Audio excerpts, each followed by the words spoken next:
and let us all do we can to build a better future. So Nomiki Konst was, she likes to speak her mind, share her truths and opinions just like we do. And she recently showed up on Fox News. I find it ironic that she was on Fox News of all places because, I kind of remember her and so many others were wagging her finger at Jimmy Dore and Glenn Greenwald and so many others that were on Fox News. But I guess when she goes on Fox News, it's okay. But nonetheless, she went on Fox News to kind of defend the Democrats because, let's face it, the Democrats are walking into a real slaughter in this midterm election cycle. Let's play this video from Case Study QB. We got the full segment here. Let's play it.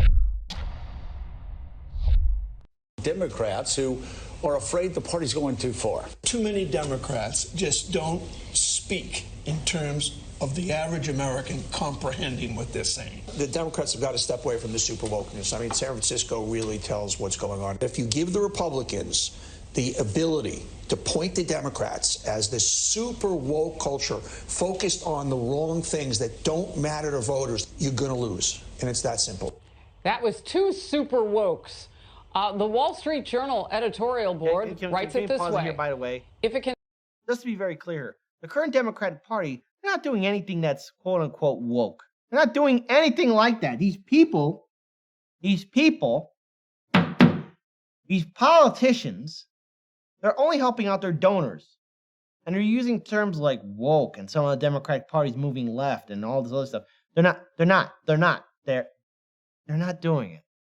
The Democrats, the reason why they're failing right now is because they couldn't get anything done in 2021 because they chose not to do anything in the first place. It wasn't that they didn't know how. It's just they were following orders from their donors. Play the rest of this. can happen in San Francisco, of all places, Democrats should be worried.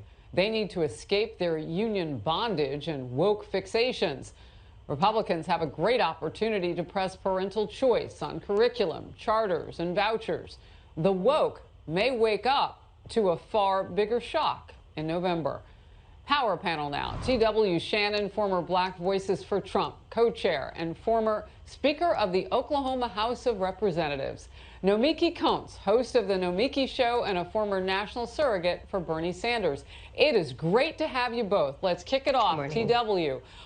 Woke is on its way out if they're not careful, Democrats. Why? Yeah, there's no question, Harris. I mean, listen, I wish I could take full credit for this as a conservative in the Midwest part of the country, but the reality is the COVIDian tyrants did this to themselves. We've watched this country completely implode under the leadership of Joe Biden. And even before that, we saw the woke agenda of the left completely trying to separate Americans with things like CRT and trying to define us based upon our color of our skin, not the content of our character. They've done it to themselves with these totalitarian policies that only seek to divide Americans and to consolidate power within the Democrat Party. And they did it to themselves when grandma was dying, Nancy Pelosi was going to get her hair done. When Americans were watching getting pink slips and losing their jobs, you had people like Barack Obama and AOC throwing parties and living on a different standard. That do as I say, not as you see me do. That doesn't work anymore, and Americans are tired of it, and they're going to be rewarded in the midterms for doing what's right and standing up for freedom. Nomiki, I want to get to a couple of things. Pause right here.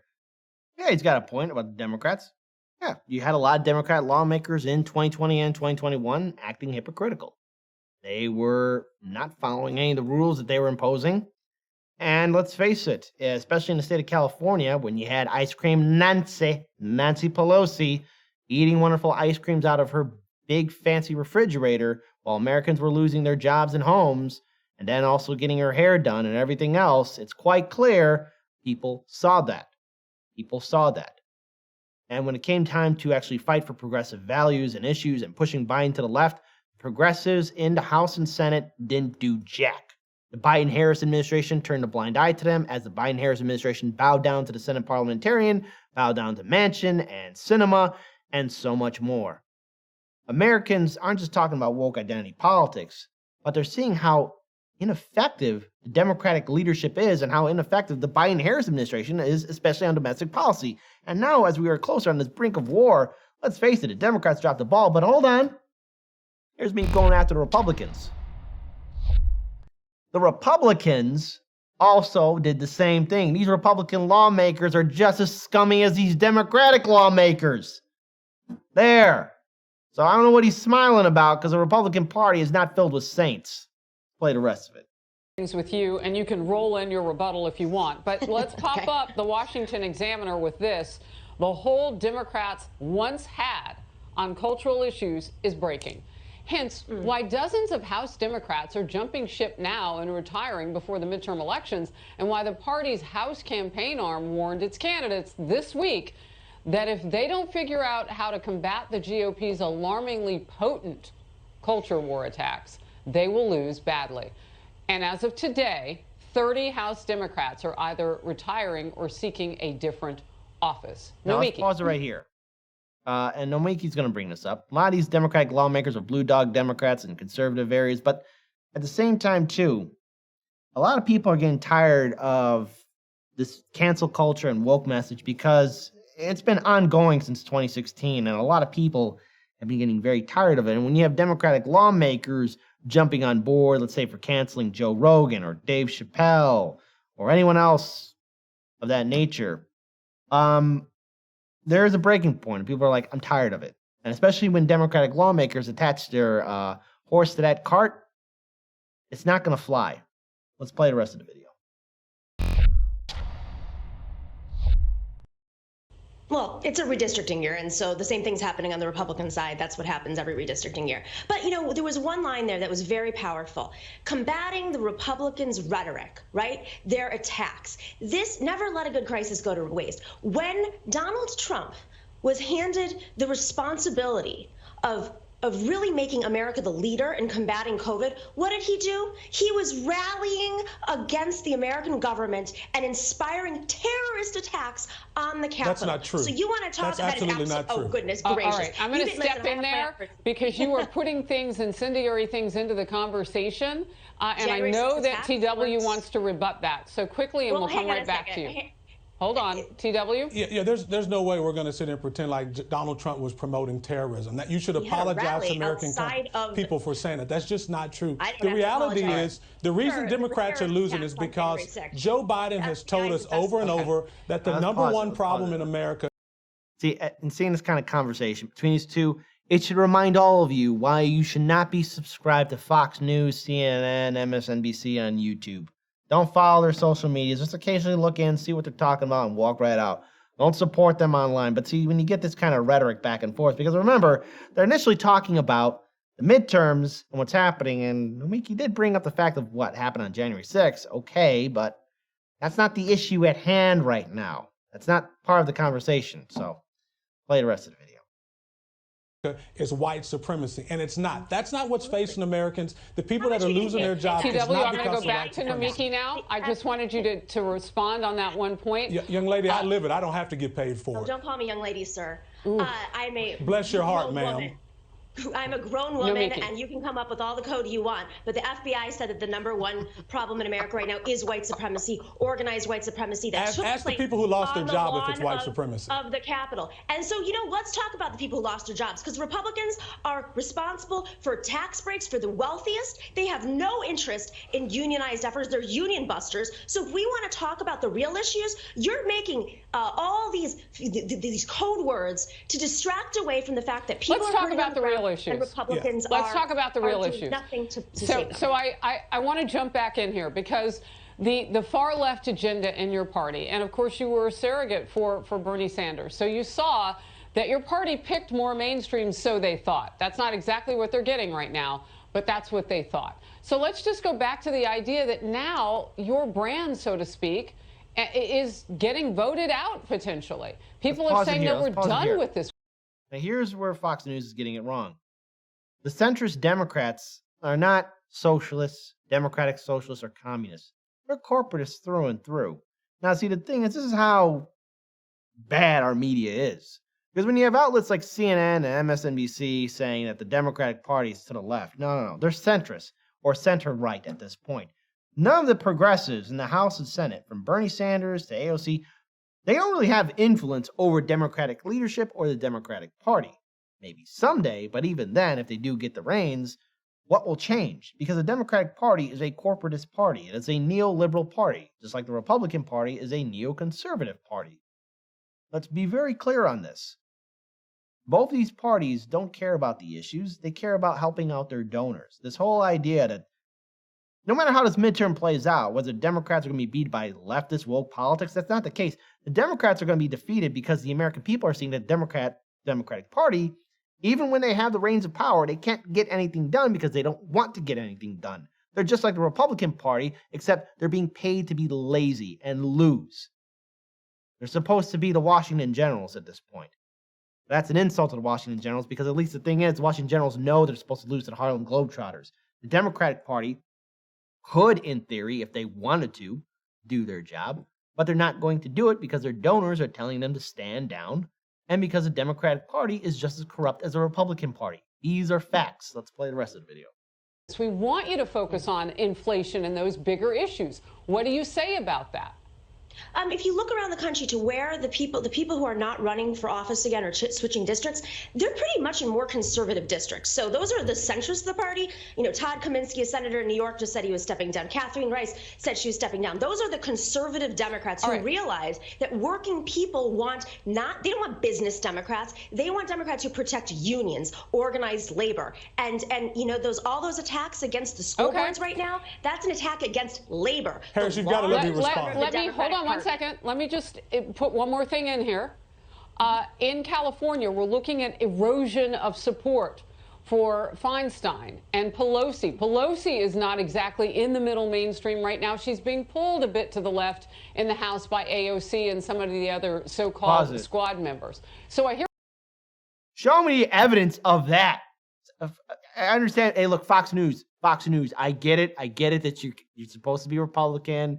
Conservative point of view, pro-America, USA all the way, even though, remember, for some time ago, Fox News was owned by the Saudi family as well as an Australian. Anyways, pro-America, USA all the way, right? Show me the evidence that Ice Cream Nancy Pelosi was being pushed to the left. She wrote a book mocking the squad, talking down to them. She didn't care about the squad. She made all these promises, never followed through. Ice Cream Nancy Pelosi is unpopular because people are tired of her. She's been in office for 18 terms. Dianne Feinstein, reason why she's unpopular, because if she gets reelected, she'll be 91 years old. Reason why a lot of these old Democratic lawmakers are losing their popularity is because at this point, what more can you do? Why are they in office? They should be in a retirement home. I'm not trying to be ageist here, but sometimes, hey, look, when you're 80, 82, 81, 82, etc., going on to your 90s, becoming 91, 92, hey, you got to go. You just got to go. And I'm not trying to be mean here, but don't be a Ruth Bader Ginsburg. She died in office. Now, remember, Obama gave her the opportunity to retire, and of course, she'd probably be replaced by a corporatist. You know, that's a fact. Come on, there's got to be a point where they got to go away. But this whole idea of Nancy being pushed to the left, Fox News. Roll back a little. I get that you got to appease your audience, but even that's an outright lie. Nancy is not being pushed left by anyone in the squad. Play the rest of the video. I hear what you're saying, but that is a cobalt blue state and one in which progressive politics are very, very hot. I want to get to this. Turns out people in the Golden State, again, which is actually very blue, are souring on President Biden. A new poll shows that for the first time in that state, more voters disapprove of his job performance than approve of it. A huge change he had, as approval rating of nearly 60% just last summer, and won that state, both of them. That team right there on the screen won the state by 30 points. Brutal numbers for the Vice President, Kamala Harris, from her home state voters. Only 38% approve. What's happening out there? TW, I'm coming to you. Well, you've got two real issues, I think, that are facing American people, Harris. Number one, COVID. The young lady on the panel mentioned the COVID numbers. More people have died from COVID under President. Okay. I know he shouldn't. He was being mean on purpose. He called a young lady again. I just saw. We're gonna rewind it just a little bit. I know we got a few seconds left. I found her facial reaction was kind of funny. No, it's not funny, but it is kind of funny. It is and it isn't. There you Lady go. on the panel mentioned the COVID numbers. More people have died from COVID under this president than died under Donald Trump. Biden has overseen the pandemic. He was handed not only a vaccine. People who are not vaccinated are dying. That's not true. That's not true. People all over the world are dying because Joe Biden has failed to lead on the issue. And the second is the economy. They have been unable to generate an economy and that Nomiki, produces thank you. jobs. You may. Okay, even the Fox News pundit was like, okay.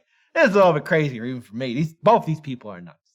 So, what to take away from this? Well, there's nothing really to defend in the Democratic Party because the Democratic Party are a bunch of corporatists. The Republican Party are a bunch of corporatists.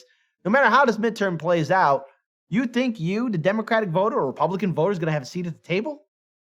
It's only just a changing of the guard. Do you want to know who the number one constituent is for the Democratic Party and Republican Party? Wall Street. Big banks, major corporations, hedge fund managers, lobby groups, the top 1%. You, the average working citizen, if you choose to vote Democrat or Republican, you will not have a seat at the table. They don't care about you. They don't like you. They don't think about you. I do find it ironic that Nomiki is on Fox, even though she was wagging her finger at Jimmy Dore and Glenn Greenwald and so many others to show up on Fox. But hey, at least Fox seems a little bit fair and balanced. Okay, that wasn't that funny. But nonetheless, this midterm's going to be hilarious to cover. And I do hope that people break away from the two-party system. That's what I hope to see. What's going to happen? There's three scenarios. Democrats somehow maintain their majority or get more seats. The House and Senate split 50-50, or Republicans control both chambers. We'll see what happens. But if we want to fight for a better future, got to break away from the two-party system.